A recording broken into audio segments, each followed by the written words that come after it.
হঠাৎ করে আমাদের গাড়িটা নষ্ট হয়ে গেছে আর ও অনেক অসুস্থ হয়ে পড়েছে, অনেকবার বমিও করেছে, মনে হয় প্রেশারটা লো হয়ে গেছে। ও একটু শুইতে পারলেও শরীরটা ভালো হয়ে যাবে। একটু শোয়ার ব্যবস্থা করা যাবে? হ্যাঁ হ্যাঁ, দেওয়া যাবে না কেন? কিন্তু ও কি এই বাড়িতে শুইতে পারবে?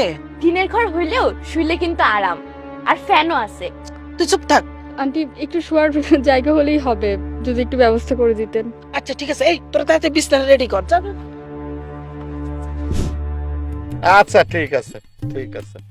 10 টাকা দিয়ে গেল, এখন আমার কত হইলো মোট? গুনতে হইব।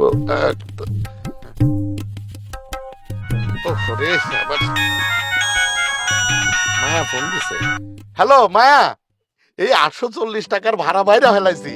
জসিম বাইরে যদি 300 টাকা জমা দেয়, আমার কাছে থাকবো 540। তুমি দিছো হচ্ছে 300, হয়ে গেল হচ্ছে 840। আর একটা টিপ মারবো, আর একটা টিপ পাড়া মায়েরা মনে করো 1000 খানেকের আশেপাশে হইলে মায়া গঞ্জন না 2টা জামা লয়ে বাড়ি চলে আসবো। জামা কিনতে হইব না, তাড়াতাড়ি টাকাটি লয়ে বাসায় আসো। এই উল্টা পাল্টা কথা কইবা না তো। জামা কেনার দরকার নাই, টাকা নিয়ে বাড়ি যাইতে হইব। আমি মায়াগোর জন্য জামা কিনবই কিনবো। আরে বাড়িতে মেহমান আইছে, আমগো লগে ইফতারি করব, আবার রাইতেও খাইবো। ওরে আল্লাহ রে আল্লাহ, এটা কি কইতাছো তুমি? এ তো দেখি মরার উপর খরার গা। এই কোন মেহমান আইছে? তোমার বাপের বাড়ির কেউ আইছে নাকি? আরে না, আমগো আত্মীয় কেউ না, এটা মুসাফির মেহমান। মুসাফির মেহমানের লগে রহমত আইয়ে, বরকত আইয়ে, জানো না? শুনো কি হইছে, এরা কি এর এমনি আইছে? গাড়ি অ্যাক্সিডেন্ট করছে রাস্তায়।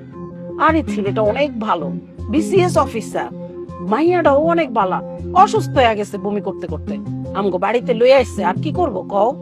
এখন টাপুর টুপুরের লগে আছে। এমন মেহমান আমগো বাড়িতে আর কোনোদিনও আইবো না। আমি যেটা কইছি সেটা করো। 2টা মুরগি, চিকন চাইল আর কিছু মশলা নিয়ে চলে আসো তাড়াতাড়ি। আচ্ছা ঠিক আছে, আইতাছি। তুমি একটু টাপুর টুপুরে বুঝাও। আচ্ছা ঠিক আছে, তুমি হ্যাঁ করলে চিন্তা করো না। আল্লাহ হাফেজ।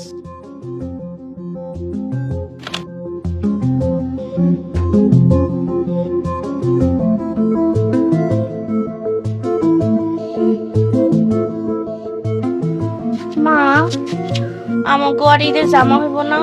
না হইব না, দেখো না বাড়িতে মেহমান আইছে, হ্যাঁ অনেক বড় লোক মানুষ, এখন আপ্যায়ন করাইতে হইব না। মন খারাপ করো না, নতুন ভাইয়া আপু পাইয়া তোমাকে ভালো লাগতেছে না? হ মা, খুব ভালো লাগতেছে। আর তারা তো বড় মানুষ।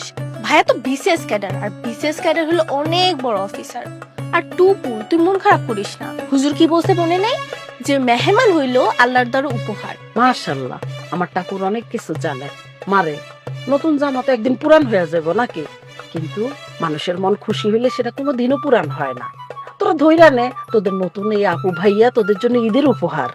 হ্যাঁ যাও মা, যাও, নতুন আপুর সাথে একটু গল্প করো, যাও।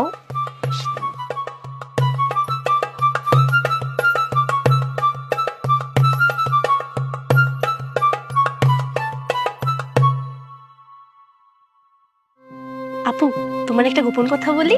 কার গোপন কথা? আমগো দুজনের গোপন কথা। আমরা যে গাড়িতে নাম লিখছিলাম আর ভাইয়া যে ধমক দিল, আর আমরা দুজন যে দৌড় দিলাম, আমরা কিন্তু ভয়ে দৌড় দিইনি। ভয় না পেলে দৌড় দিয়েছিলে কেন? হ, আমরা 2 বোন ভয় পাই না, ভয়ের অভিনয় করি। কি ব্যাপার, কি নিয়ে হাসাহাসি করা হচ্ছে শুনি? কি এখনো কি অভিনয় করছো নাকি? কি ব্যাপার, হাসছো কেন? তোমাকে এত কিছু শুনতে হবে না, তুমি কেন এসেছো সেটা আগে বলো। আরে দেখতে আসলাম আমার বউটা কেমন আছে। তোমার বউটা অনেক ভালো আছে। যেখানে এই টাপুর টুপুরের মতো 2টা দুষ্টু বুড়ি আছে, সেখানে কেউ ভালো না থেকে পারে? আচ্ছা, আমাদের গাড়ির কি অবস্থা বলো তো? আরে ওখান থেকেই আসলাম, মেকানিক এসেছিল, অনেক চেষ্টা করলো, কিছুই করতে পারলো না। বললো যে কালকে ঈদের নামাজের পরে এসে ঠিক করে দিয়ে যাবে। মনে তো হচ্ছে এবারে ঈদটা টাপুর আর টুপুরের সঙ্গেই কাটাতে হবে। এই পারবে তো? তুমি পারলে আমি কেন পারবো না? আর ওদের সাথে ঈদ করতে পারলে আমি বরং খুশিই হব। কি, আপনারা আমাকে ঈদ করবেন? হ্যাঁ, উপরওয়ালা বোধহয় এটাই লিখে রেখেছিলেন।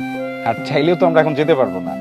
মায়ে কইছে আপনা করে আমাদের এই দুপুর হিসেবে পাঠাইছে আল্লাহ। সত্য কথা, তোরাও আমাদের ঈদ উপহার। আচ্ছা, আমি ড্রাইভার সাহেবকে বলি ব্যাগগুলো নামিয়ে দিতে। হ্যাঁ বলো। আর শুনো, ড্রাইভার সাহেব যেন সবগুলো ব্যাগই নামিয়ে আনে। আমি বুঝতে পেরেছি তুমি কি বলতে চাইছো। বোঝার জন্য ধন্যবাদ তোমাকে। ঠিক আছে, আমি তাহলে যাই। হ্যাঁ,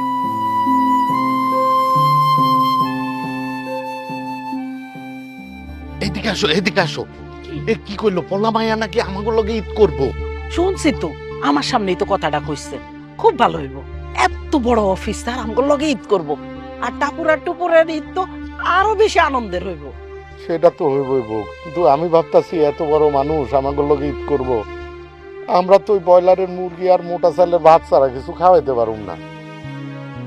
বাড়িতে গেলে আর বাপ মা আরে তো পোলাও, মাংস, কাবাব, কোরমা কত কিছু খাওয়াইতো, আর আমরা আমরা খালি বউ আমার স্বাদ আছে কিন্তু সাধ্য নাই।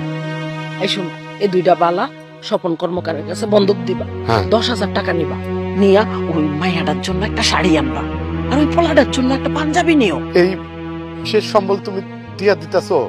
আরে কিচ্ছু হইব না, আমরা কষ্টে মষ্টে আবার এটা ছুটাইয়া নিয়ে আসবো না।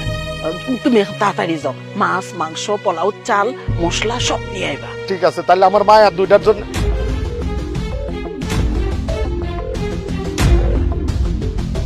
এই মায়ের বালা আমি বন্ধক রাখবো চাচা। এই যে এইটা নিয়ে যান আপনি বাজার করে। না স্যার, আমি আপনার এই টাকাটা লইতে পারব না স্যার। স্যার না, আবির, শুধুই আবির।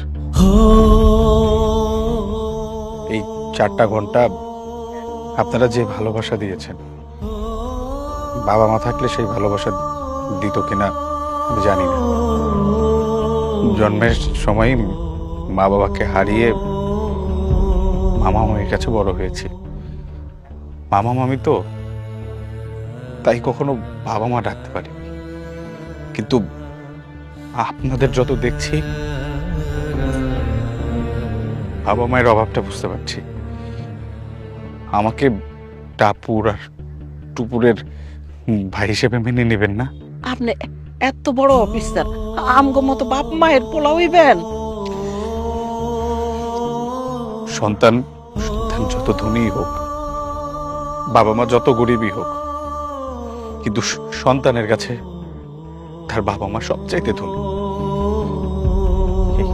এই বাড়িতে পা দেওয়ার পর থেকে আপনি আমাদের মায়ার বাঁধনে বেঁধে ফেলছেন মা। আপনার প্রতিটি কাজের মধ্যে মায়ের মমতাই পেয়েছি। ছেলে বেঁচে থাকতে মা কেন হাতের বালা বেচবে? বাবা, আপনি যান, বাজার করে নিয়ে আসেন। কি হলো, যান। হ্যাঁ, যাইতাছি যাইতাছি।